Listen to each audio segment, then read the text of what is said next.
election. INEC has a lead counsel. I believe that something good may come out of a chat that I'm supposed to have with him today. How you display yourself here shows how you intended to lead Nigerians, and this has not been a very good example. Trouble again started after the pre-hearing session when supporters of a Abure-led faction of the party refused acting national chairman Lamidi Papa to address the press. These led to serious altercations between both factions as it took the intervention of security personnel to restore peace to the court. Celestina Iria, TVC News, Abuja. A group of non-governmental organizations is calling on the All Progressives Congress APC to respect the principle of separation of powers and allow members-elect of the 10th National Assembly choose their leaders. The coalition also calls on the incoming governments to promote devolution of powers. TVC News senior correspondent Jackie Adisa reports. Horse trading and political calculations are going on among members-elect of the 10th National Assembly over who become leaders. This is in the aftermath of the ruling party's announcement of a zoning arrangement. A group of 7 contestants, now known as G7, has not hidden its opposition to the party's stance. In the last 3 weeks, political alignments and realignments have not ceased among the legislators-elect and their political leaders. APC's choice of Tajuddin Abbas as Speaker has received commendations and condemnation across the country. I greet once again the This coalition of civil society groups belong to the latter, as it says the independence of the legislature should not be compromised. The 10th Assembly leadership elections are crucial for consolidation of democracy and the rule of law in our country. They are also an opportunity for honorable members of elect to elect their representatives who will make laws and oversee the executive branch of governance. Focusing on this is where this guy came from, or she came from this religion, or she is practicing this religion, or she's from this region. I don't think in Nigerian context at this juncture, we are now in 21st century. We are beyond such kind of political jingoism. We are more than that at this stage. The non-governmental bodies are also concerned about unguarded comments from politicians and from international organizations and communities in the aftermath of the last election. And then they should make it open for everyone, even women.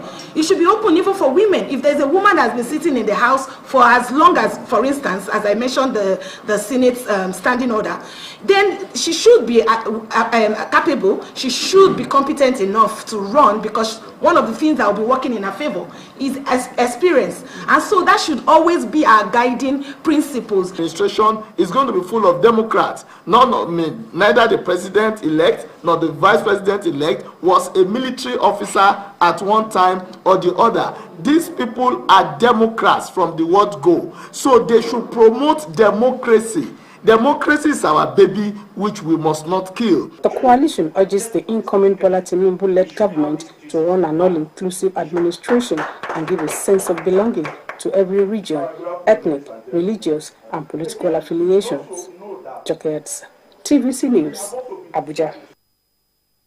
Let's take a short break, and when we return, it will be time to speak with our guest of the day, who is the chairman of the All Progressives Congress APC in Benue State, Austin Agada, for discussion on politics in the North Central State and the APC's victory. Please join us again.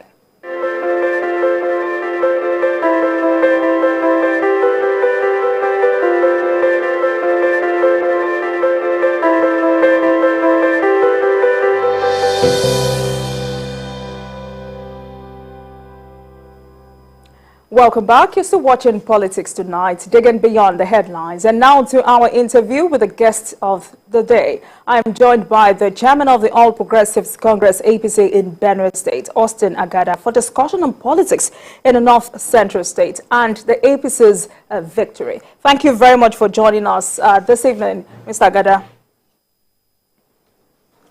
Thank you. All right. It's about 12 days to the 2023 inauguration day. Fresh government, new dispensation. How will you describe the atmosphere in Benue State currently? Yeah, the people are so happy that a government of the people they so desired would be sworn in on May 29th. So the atmosphere is full of happiness. The people are happy. The climate itself is also recognizing that there's a new order born out of the people's desire and wish. So they are happy and they are ready to see that they come true in their life. So for you, having emerged as state chairman in 2021, what does this victory, what does it mean for you? Yes, for me, the victory speaks a lot, because when I emerged as chairman of APC in 2021, when I emerged as chairman of APC in 2021, we met a party that its victory first had been stolen away to PDP. If you recall, Otom came into power in 2015 under the platform of APC and eventually left and took that victory to PDP. So we met a party that was divided, a party that was angry that its mandate had been stolen, and all that. So there was this assurance by my coming in harmonizing the party, which we actually did, and ensuring that we bring back the party to the progressive family. It wasn't an easy thing, but our eyes were on the ball, and today we are proud that we've been able to do that. That is one of the things that has rekindled our hope and the hope of the Benue people, and of course the happiness in the change that you see today in Benue State. All right. Well, now, the people of Benue State are expecting a new government from a different party. How excited are the people about the incoming administration? Yes, they are excited because of the situation they found themselves in the states. Like you see, the secretariat you just showed now on screen was part of the achievement of my government. When we came in, we met a secretariat that was inhabitable. But we were able, out of nowhere, even a state with governor, haven't done what we did there by the renovation of that secretariat you just showed on the screen. So what we are saying in Benue is that the people are expecting a new form of system, completely from the old order. And we are prepared as a party to give the needed support to the gentle Reverend Father that have been brought in to govern the state. And they are happy because, one, he is coming from a space that has to do with a background of Christianity, whereby people look at them or look at priests from a religious point, and people that are transparent, that are ready to give their all for the development of the state. Because it was as if the system was dead completely, governance was completely brought to its knees in the state. So there's a bit of a fresh air in Benue State. There is a renewed hope. And I'm sure that with what I have seen and with the readiness of His Excellency Reverend Father Hyacinth Alia, I am telling you and I'm sure that we'll hit the ground running and will deliver the good dividends of democracy to the Nigerian people, to the Benue people first, and of course the Nigerian at large. Because you know that Benue people are in every part of this country.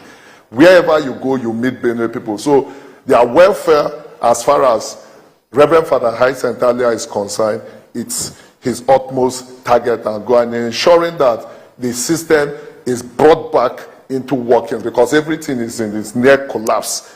The local government system is finished. The civil service system in the state is finished, and everything as far as governance is concerned in the state is dead as we speak to you today. So he knows the challenges, he knows what he's coming to face, the hopes are high, and I'm sure and I'm ready, and I can assure you that Reverend Father Hyacinth Alia will deliver the much expected desire and goal to the good people of Benue State. All right, so still talking about expectations. As a state with overwhelming Christian population, what are the expectations of the people regarding the incoming administration of Reverend Father Elia? Like you know, for us as a state, religion doesn't really matter to us as it is today. Because we have seen where people that claim to be in the forefront for the body of Christ has brought the state to where it is today. What the state really wants is development. The state wants to move from the old order. And that was why you saw the level at which Benue, even being a Christian state, voted for a Bola Ahmed Tinubu and a Shetima's ticket. Whether Muslim or Muslim, it doesn't matter to them. For them, they have suffered. Even the man on the helm of affairs, as it is today, is a Christian that preached with Bible every time and said this about Christ. But was he able to give that dividends? Was he able to deliver? The answer is simply no. So for them, it is not whether Elia is a man of God or he is a Muslim. They have seen in him a man that is born from a desire, a sincere desire to bring the needed change. So they have bought into him, and they are happy that the APC provided the platform and gave him the ticket that he has run for governor. He has won the election, and he will be giving them the needed dividends and ensuring that he turn around the fortunes of the state in no time. All right. So I'm sure you know I asked that question because the governor-elect is not just a Christian, but a man of God. So it will be expected that the stakes are high this time. So Benue, being a PDP state, how are you able to get tremendous wins in the presidential, national and governorship elections? Yes, the truth about it is that, like you know, the poor state of Benue as it is as regard governance, as far as the PDP-led administration of Otom is concerned. The abysmal performance of Governor Samuel Otom, of course, was one thing that gave in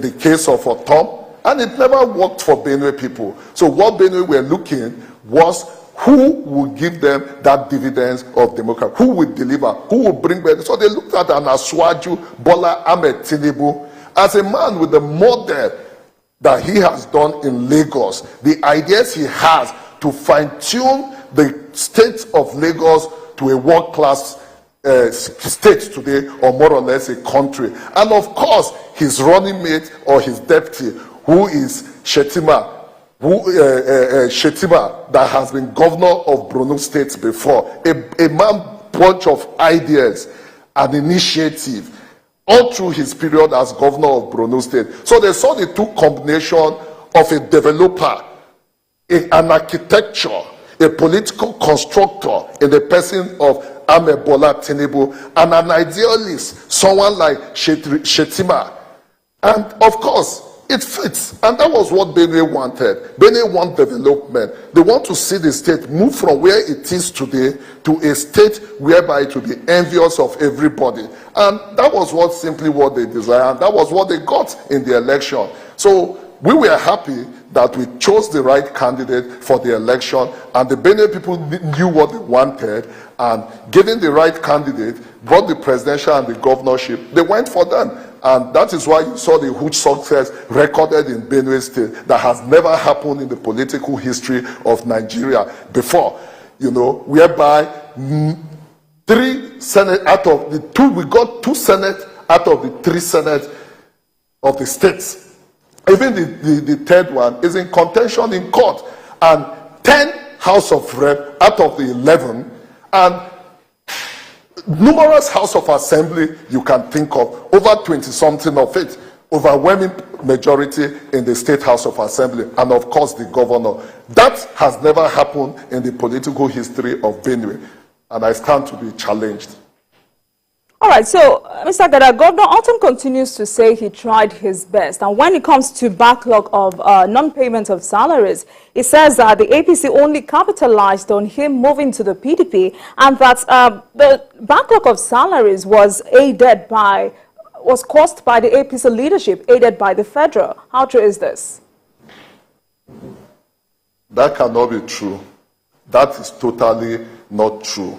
Recall when Governor Tom was with us in APC. He tried to create a scenario where he made it look as if it was an APC thing that has made him not to be able to pay salary, which of course it has turned out today to the Benue people and Nigeria as a whole to know that it was not true, that the issue of non-payment of salary is part of his lifestyle and person. You can see today, even as a governor under the PDP, it has become worse than what it is in APC. For us as a party, we are in the history of Nigeria with all the whole trenches that Buhari gave, support that Buhari gave, in terms of clearing these salary backlogs. But it has turned out that it was practically impossible in the case of Benue. So only Tom has that answers to give as to how all through his period as governor, the resources and even the interventions from the federal government that came into the state, how he was able to manage that. That is an issue where he needs to answer for it. But the truth about it is that APC, the current administration of President Muhammadu Buhari, did all it could for Benue State, for him to be able to live up to that expectation. But he failed in that regard. So for me, it is something that have gone down in history with him as the worst governor ever. And I'm sure the civil servant of the state has it in their record that he is truly the worst governor that have never in any time looked into their welfare, even payment of their own basic salary, not to talk of their welfare. So he has that with history and civil servant as far as the state to contend with. All right, so back to your party. There was a disagreement arising from the governorship primary and the governorship election. How is that being handled now? Yes, we were able to put the people together. A lot of people came looking for the ticket of our party. Over 12 persons vied to be candidate of our party for the governorship. Yes, the party in its own wisdom went into vigorous consultations and campaign and arrived at Reverend Father Hais and Talia. Some did not take it lightly. Others did, knowing fully well that it can only be one person that can be governor at a particular time. But just like we had always said in our numerous meetings we were holding, we said the worst of any APC candidate vying for that seat was better than the best of the PDP. That was one bonding spirit that held us together. But of course, it did not go down well with a lot of people, someone like Senator Barnabas Gamade, Temba Shija and co that went into alliances with the PDP in ensuring that they scored our victory. Yes, of course, it is on record that Reverend Father Hais and Talia in the history of Benue, not just Benue, is the one with the highest number of pre-election litigations in court. But being God by his side and the side of the Benue people, were able to dismantle all of that. Up to the extent that even the president-elect today had to wade into it by talking to them, but they refused because as at that time, they had the arrangement with the PDP and they did exactly what they were supposed to do. But the people stood their ground and today we are in government and we have been able to deliver. So talking about those names you have mentioned, there was this back and forth over suspension of these chieftains in the state. Tell us the true position of things at the moment. Yes, the truth about it is that the Benue APC as a party, rising from their reports from their various words, petitions were written against these people from their various words, their anti-party activities, their connivance with the PDP-led government of Governor Samuel Otom, and all of that were the reasons why their people in their various wards and local government moved against them in recommending their suspension. And I called a meeting of all the whole 276 chairmen, local government party chairmen from the 23 local government, state working committee and non-working committee, the whole state executive, and we sat and we put it into a voice vote, considering their antecedents and the things they have been doing against the party. The people felt that it was not normal, because if this set of people could do this to the party and turn around and now start claiming they worked for the party, it was a dangerous and a bad precedence. Because how can they, in their own normal political sense and rights, someone, for example, like Barnabas Gamade today does not have an assembly member of APC. Labour Party won his local government. The House of Assembly member-elect today is from Labour Party.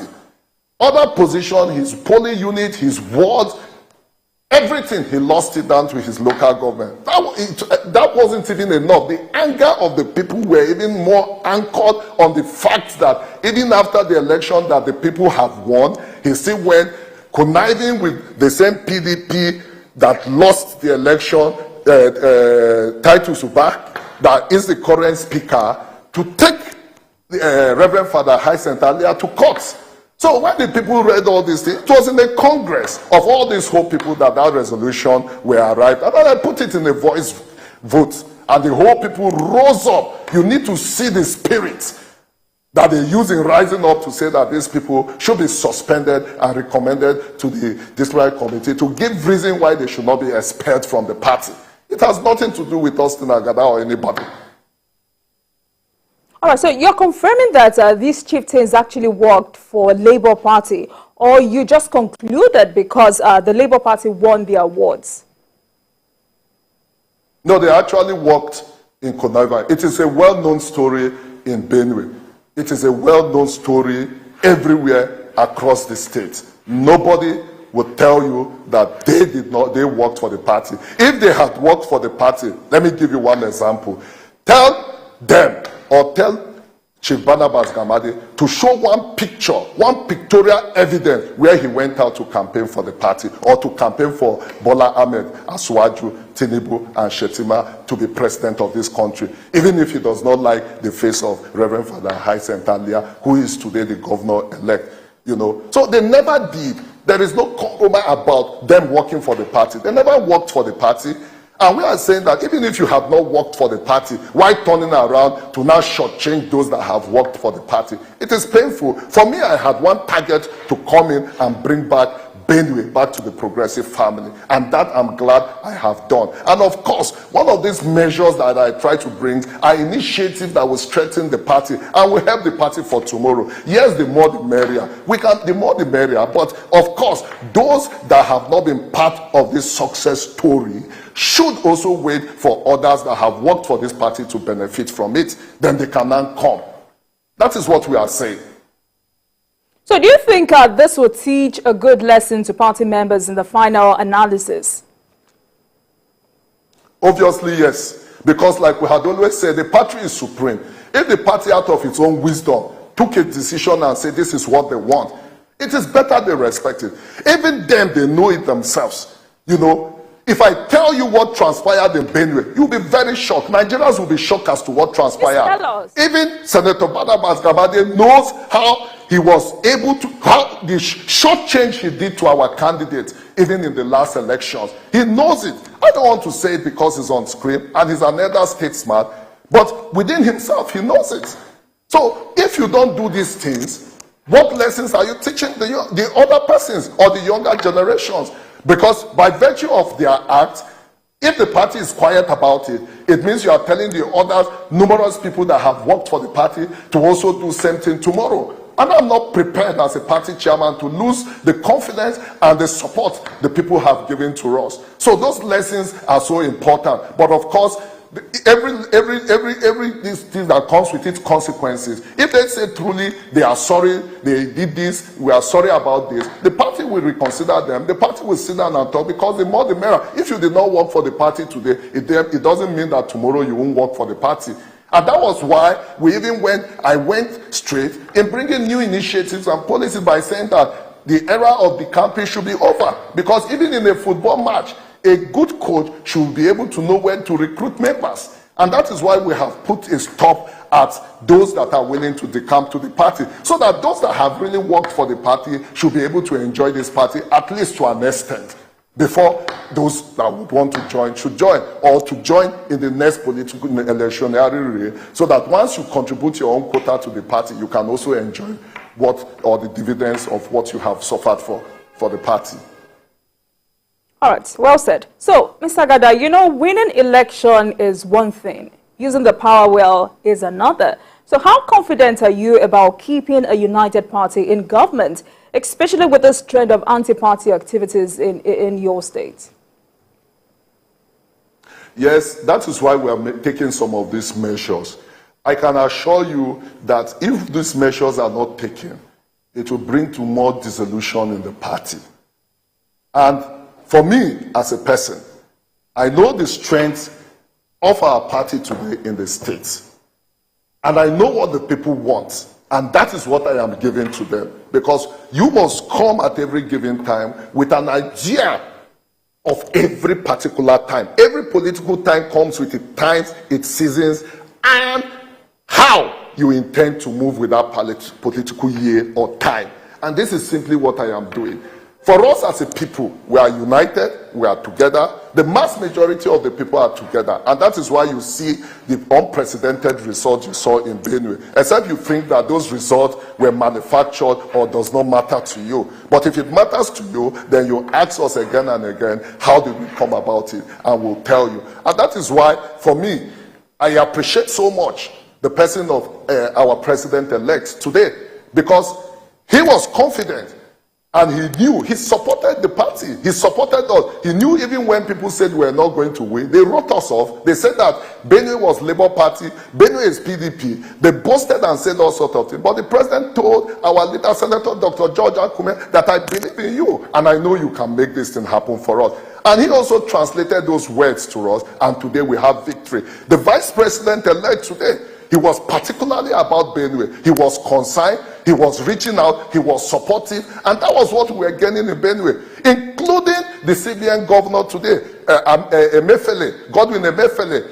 On a particular and personal note, I cried to him, and he supported the state, and I'm happy, you know, that we had friends from outside the state that supported the party to make this thing happen. You have Jack Rich today. He supported the party in the state to make it happen. You have Barao, Senator Barao. They all rally around the state. Batere, all of them rally around the state to make this thing happen. And as a party chairman, I owe those gratitudes to them. And I appreciate them so much. So for me, as a party chairman, I am doing everything. I can assure you, from the 2 senators elect today of our party, they are confident, they are okay, to the 10 House of Rep members today of our party, to the over 23 House of Reps assembly members, to the governor and his deputy. They are already, we are working harmoniously with the leader of the party, Senator Dr. George Akume, who is the current Minister for Special Duties, and to every single stakeholder as far as this party is concerned. They are all happy, and we are working together in ensuring a more formidable party full of ideas that would ensure that the dividends of democracy is not left out for the people. All right, I must say, it must have been a lot of work for you. But, Mr. Gada, let's take a break, and when we come back, this conversation will continue. Please join us again.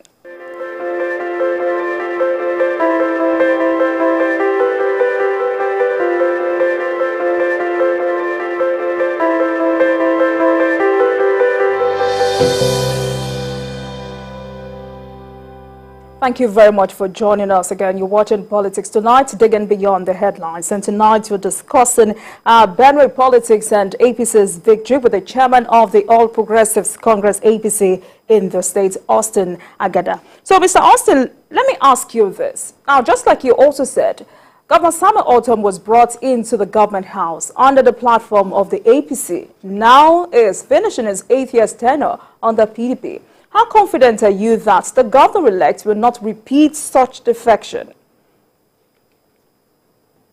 No. I'm too confident, because our people say that every Sunday that will be good, you will know it from a Saturday. The current Reverend Father-elect, Reverend Father Hyacinth Alia, is a distinguished gentleman to the core. from his approaches to issues, from his person, his ideas, his understanding of politics, even from the church, will go a long way to, and his preparedness and readiness to deliver to the people is something that speaks for him. An uncommon character. So for Otom really knows what he wanted. He wasn't ready for governance. So he was only looking for a platform to be governor. And he came into APC, took the ticket as at that time, became governor, knew that his lifestyle, his principles and everything run differently from the APC ideology, and had to run away to his original party, which is the PDP, to seek refuge. They gave him the ticket and he won again, using all kind of scheme and sentiment. So that's a very different thing from the character and person of the current governor-elect, who have shown remorsefulness as to where the state is today. This is a man that has been on the altar of God for over 33 good years today as a priest. So he knows he left the altar to salvage a situation in Benue, and he will be going back to the altar. He hasn't come to joke. He has come to deliver, to bring a new pace about leadership, about governance in Benue, so that other people can follow. Because the queue is being lost by what Otom has done in the last 8 years. So there's no comparison as to the person, character of Reverend Father Hyacinth earlier and that of Governor Samuel Otom. So I can assure you that he will live by the dictates of the party, and he will deliver the more dividends of democracy to the Benue people. Well, Mr. Agada, if I'm to go by your words, you just said Governor Otom was also a man of God. He used to pray and talk a lot about God. So what makes Father Alia different? No. I said we thought, people thought, because in everything he says Holy Spirit and he says God in it. And, from that, the people said, okay, let's give him a trial. But by his action, is he truly a man of God? You have the answers to yourself. Has he been able to live up to every bit of what he has said and his promises to the people? I leave that to you. But I'm telling you of a man of God that was ordained a priest for 33 good years as it is today on record, that have been doing the work of God, that have been going, holding different crusades, doing healing mass and all of these things. So there are two different set of people. And of course, you can see from his exemplary lifestyle. That is what I'm saying. All right. But Reverend Father Alia has no prior political experience. How confident are you in his ability to deliver the dividends of democracy to Benue people? You don't need any political experience, my dear. What you need is the will to deliver to the people. Who, even in the church, there is politics. So politics is relatively as you define it. There is no place you don't find politics. So his understanding about the principle in politics gives me the assurance that he will do better with the party, with his party relationship and all of that. So for me, governance is not about politics. It is about your will to deliver, your will to give directive to governance and ensuring that things work according to how it's supposed to be. So what the people want is for him to deliver, and that he's ready to do. That I can assure you. Even if I'm not chairman today, I can assure you that. So in clear terms now, what should Benue people expect from the governor-elect? Now, in terms of overall developments in the state, I want you to be very specific.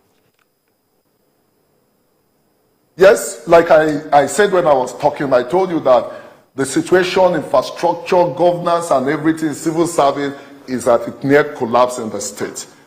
He would look at first how to restructure these things to bring them back to shape or to bring them back to life. And of course, looking at Benue as an agricultural state, we'll be looking at how we can turn over the agriculture, which of course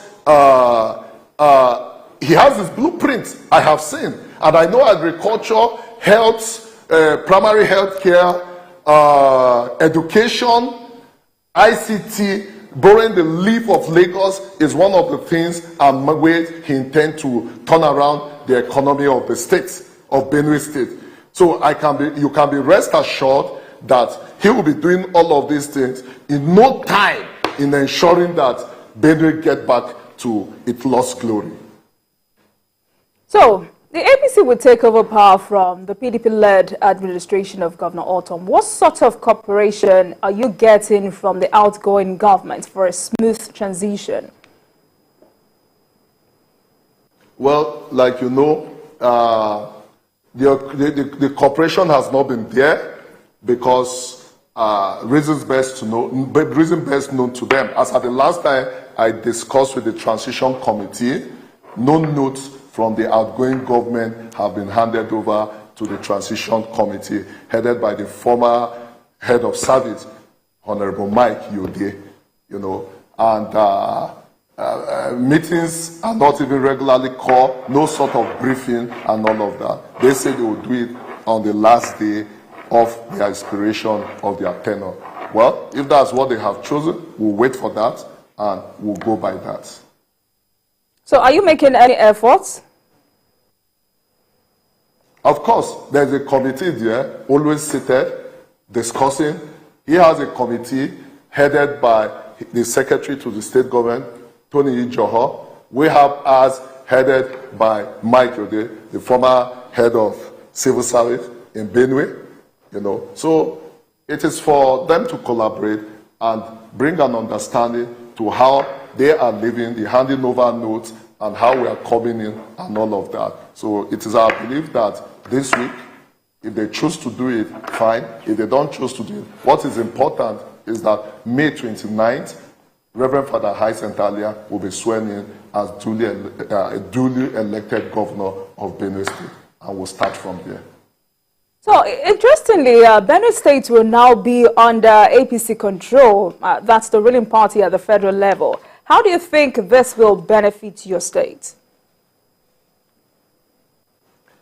Of course, like you know very well, the person and character of the president-elect. Nigeria knows his capacity in terms of delivery, in terms of turning around the economy of the country or the state. So for us, with the good working relationship, he's one person with so much love. Benue loves him so much and has given him everything as far as his electoral victory is concerned. We will anchor on that in ensuring he understands where we have found ourselves as a state today. And I'm sure with the cooperation and assistance of his deputy too, with all this whole thing, they will find a space in carrying Benue along and supporting us massively for us to come out from where we have found ourselves as a state. So I have that assurance, and I know he also loves Benue people because we have proven to him that truly we are dependable allies. All right, let's get back to you for a minute. You emerged as party chairman, like I said earlier, in 2021. I mean, winning your election is a big deal, but what will you point as other major achievements you've achieved so far? Yes, like you said, when we came in 2021, we met a party that was in dissolution as a result of their mandate that have been stolen or that have been carried away. That we're able to harmonize, that we're able to bring together, that we're able to set a goal that we need victory. We need to bring back the party back on board. That we have achieved today, and I'm sure you have acknowledged that. Secondly, out of nowhere, you can see the party secretariat there. Even states with governors have not been able to achieve that. That was done in the last 1 year and just less than 2 years of this very administration, in the midst of this battle for the survival of the soul of Benue State. We're able to give them a rebranded state secretariat of the party so that at least there will be a fresh atmosphere for us to do the needed work as expected by the people. And of course, the reforms we've been doing in the states, whereby committees are formed, and it was not an issue of a one-man show where someone sits or I sit and I take decision or I direct. No, committees have been formed always to carry along with party activity, to do this, to do that, to do this, and the people are happy in the state. So those are part of the achievement of my administration, and I'm ready to do more within, even if it's the last day before I eventually leave as chairman. So I also know that many did not give you a chance. They didn't think you could lead the party to victory, which is very impressive. I'd like to know, what is the secret of your success? Yes, that's true. Many did not think that I would, because one, considering my age and all of that, and you know, a lot of things. But for me, one of the things that I would thank God today is God himself first, that have given me that wisdom, that have been by my side, that have directed every step that I have taken, you know, and also placing my eyes on the ball, because from the word go when we came in as an ESCO, what was important for me is ensuring that I bring back the party to the progressive family. If you ask them, even at the National Secretariat, everywhere, that I have never compromised. I tell them anywhere we go that we would win Benue, and we are working hard to win Benue. That I have always done. And today, we have Benue back to the progressive family. And I'm sure Nigerians are happy and they are proud that they have a young man like me that have been able to do this thing. Fantastic. So let's talk about insecurity, you know, which remains a big challenge in Benue State. The government of Samuel Ortom initiated different tactics to curb this challenge, which has also remained insurmountable. What strategy is the APC adopting to tackle this? The truth about it is that as a party, we won't be playing politics with the lives of Benue people. We'll go straight to tackle what the issues are. One, we'll not go after the herders' cows. No, we won't do that. We'll rather go after the offenders of those laws. Two, there's the General Tonkpera's report, 2014. If you study that report, you have all the solutions to the situation and the necessary killings we have in Benue. That report will be dusted and will be looked into it. But I can assure you that if it means the governor and the service chiefs of the states, that's the commissioner of police, and this relocating to those trouble areas, they will relocate to those trouble areas and operate from there till we find a lasting peace in Benue. So if you're saying that your party or the governor-elect will not play politics with the security situation in Benue State, it means that you're insinuating that the outgoing government did same. How do you mean? Yes, I'm saying it because I know as a matter of fact that they were playing politics with the lives of Benue people. How? If they meant it, they know exactly what to do. Like I've always said, what is the issue with the Ortom-led administration and the cows of these herders? Why have the cow always been the problem when you know that it's an act of provocation? So for me, I don't want to speak much because God has given us the opportunity to ensure that we do the needful in seeing a different thing, and Benue people should be in safe hands. That is what is important. We will not be looking at what has happened behind. We'll be looking at going forward and how best we can help stabilize the security situation in Benue. Mr. Agada, you didn't answer my question. What is the needful that the governor-elect will do differently? Yes, I've said it. I said we won't be playing politics with the life of Benue people. We'll go down to the negotiating table and see what the issues are and ensure that the Tonkpera's report of 2014 is dusted. Let us see what is there, because as an elder statesman of the state, he has sat down with eminent Benue citizens, including the late bishop of the Catholic Diocese, where they sat down to look at the situation and have brought out models that can be used in coping out this situation or these incessant killings we have in Benue. So we'll be ensuring that we live up to that expectation. All right, we're watching. So the political parties are in the Presidential Election Petitions Tribunal. How confident are you that the APC will be able to defend its victory? Yes, because the election is said to be one of the most freest and fairest elections in the history of Nigeria. And that is one of the greatest achievements of President Muhammadu Buhari. A situation whereby you have the incoming president losing his own state, Lagos State. You have the Kaduna State Governor losing his own state. With all these things, senators that lost election, Makura lost election to return back to the Senate. So I don't know why any person would think that such election that seems by the ordinary Nigeria as the freest they have ever done to express their franchise will be said to be engulfed in any form of manipulation. So for us as a people, INEC have done what they are supposed to do by giving us the enabling environment. Of course, every election comes with its own challenges, but I can tell you, because I've been part of this history for a very long time now, and I know that the last election that took place is one of the freest elections I have ever seen. And you have somebody like Olanik Bekum, a well-grounded son as far as law is concerned in this country, whether internationally or otherwise. And I'm sure, and I saw the team of the kind of lawyers that have been put forward, they will protect the mandate of the people and they will give us that victory, and we shall once more celebrate it. All right, so tell us, what should Nigerians expect from the incoming administration of Bola Tinubu? Yes, we would, by God's special grace, we know what he's made of.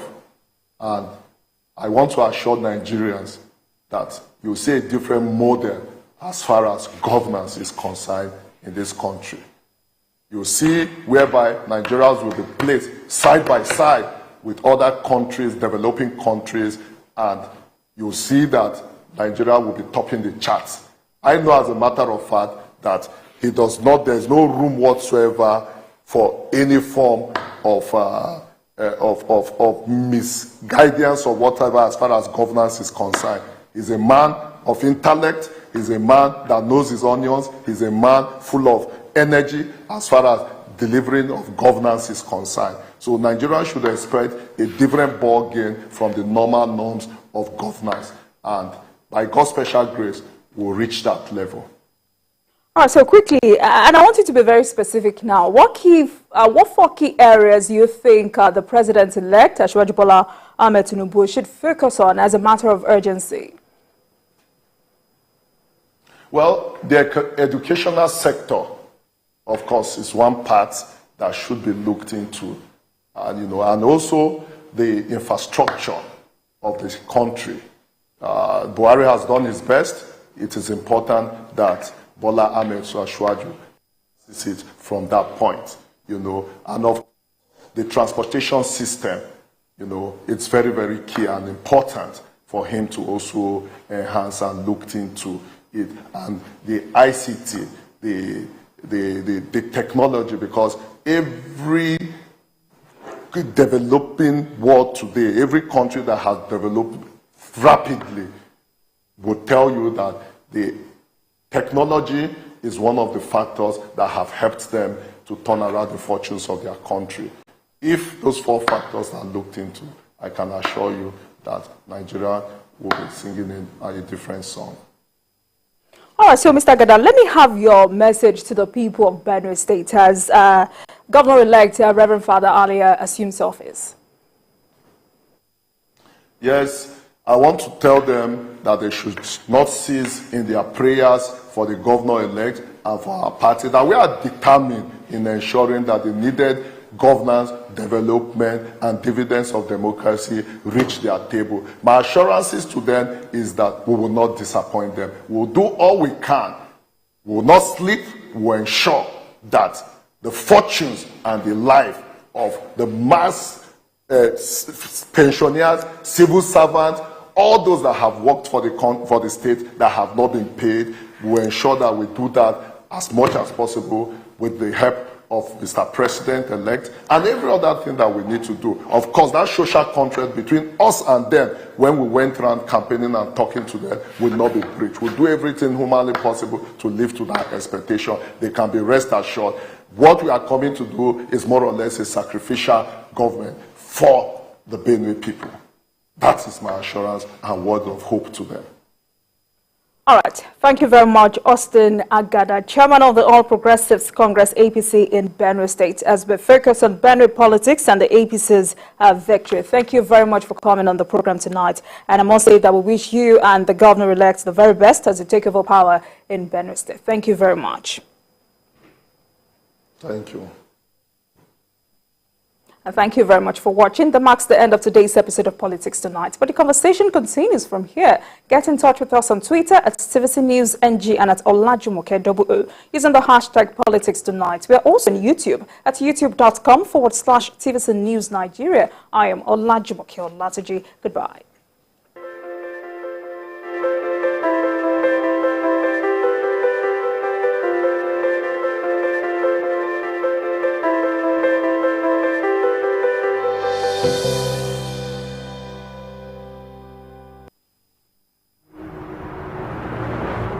Did you know that a quarter of the world's deaths from malaria is in Nigeria? And the reason being a mosquito that spreads malaria, a disease that puts everyone's life in distress. We believe that protection and prevention is the best cure in the fight to end malaria. Mortein insecticide with its improved formulation kills 100% mosquitoes that spread malaria. So, spread the message of how we can fight to end malaria with Mortein. Mortein, our #1 choice. Itchy, greasy, and smelly braids can be a thing of the past. Introducing the new Ruwa braids from Expression. Made with 100% Aquatex fiber from Canicolon. The new Ruwa braids from Expression is extremely fast drying and perfect for friction-free washing. Stay dry this season with the new Ruwa braids from Expression. Now available in pre-stretch and regular braid variants and in beauty shops near you. Every major news story is with Benue perspective.